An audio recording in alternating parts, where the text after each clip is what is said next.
After about age 20, we may have all of the insulin-producing beta cells we're ever going to have in our pancreas, and so if we lose them, we may lose them for good. Autopsy studies show that by the time type 2 diabetes is diagnosed, we may have already killed off half of our beta cells. You can do it right in a petri dish. Expose human beta cells to fat, they suck it up, and then start dying off. A chronic increase in blood fat levels is harmful, as shown by the important effects in pancreatic beta cell lipotoxicity. Fat breakdown products can interfere with the function of these cells and ultimately lead to their death. And not just any fat, saturated fat. The predominant fat in olives, nuts, and avocados gives you a tiny bump in death protein 5, but saturated fat really ramps up this contributor to beta cell death. Saturated fats are harmful to beta cells, harmful to the insulin-producing cells in our pancreas, cholesterol too.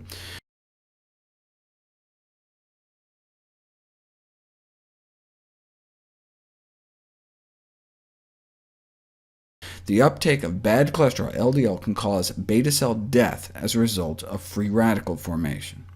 So, diets rich in saturated fats not only cause obesity and insulin resistance, but the increased levels of circulating free fats in the blood, called NEFAs, non-esterified fatty acids, causes beta cell death, and may thus contribute to progressive beta cell loss in type 2 diabetes. And this isn't just based on test tube studies. If you infuse fat into people's bloodstream, you can directly impair pancreatic beta cell function, and the same when we ingest it. Type 2 diabetes is characterized by defects in both insulin secretion and insulin action, and saturated fat appears to impair both. Researchers showed saturated fat ingestion reduces insulin sensitivity within hours.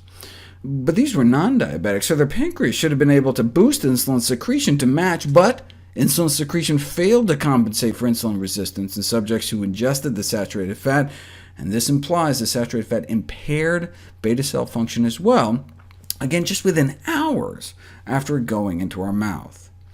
So, increased consumption of saturated fats has a powerful short and long-term effect on insulin action, contributing to the dysfunction and death of pancreatic beta cells in diabetes. And saturated fat isn't just toxic to the pancreas. The fats found predominantly in meat and dairy, chicken and cheese are the two main sources in the American diet, are almost universally toxic, whereas the fats found in olives, nuts, and avocados are not. Saturated fat has been found to be particularly toxic to liver cells in the formation of fatty liver disease. You expose human liver cells to plant fat, and nothing happens. Expose liver cells to animal fat, and a third of them die. This may explain why higher intakes of saturated fat and cholesterol are associated with non-alcoholic fatty liver disease. By cutting down on saturated fat consumption, we may be able to help interrupt this process. Decreasing saturated fat intake may help bring down the need for all that excess insulin. So either being fat or eating saturated fat can both cause that excess insulin in the blood. The effect of reducing dietary saturated fat intake on insulin levels is substantial, regardless of how much belly fat we have. And it's not just that by eating fat we may be more likely to store it as fat. Saturated fats, independently of any role they have of making us fat, may contribute to the development of insulin resistance and all its clinical consequences. After controlling for weight and alcohol and smoking and exercise and family history,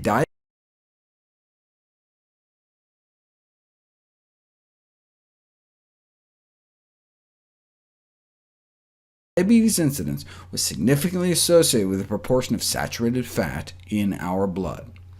So what causes diabetes? The consumption of too many calories rich in saturated fats. Now, just like everyone who smokes doesn't develop lung cancer, everyone that eats a lot of saturated fat doesn't develop diabetes. There's a genetic component. But just like smoking can be said to cause lung cancer, high-calorie diets rich in saturated fats is currently considered the cause of type 2 diabetes.